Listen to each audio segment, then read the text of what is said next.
fox and the bird. One day, the fox met a bird in the forest.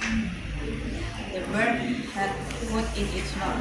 The fox wanted the food, so it tried to kill the bird. Friend, the fox said, "You look so beautiful today. Good morning and thank you." The bird answered. The fox said again, "You have a beautiful tail too, but can you sing?"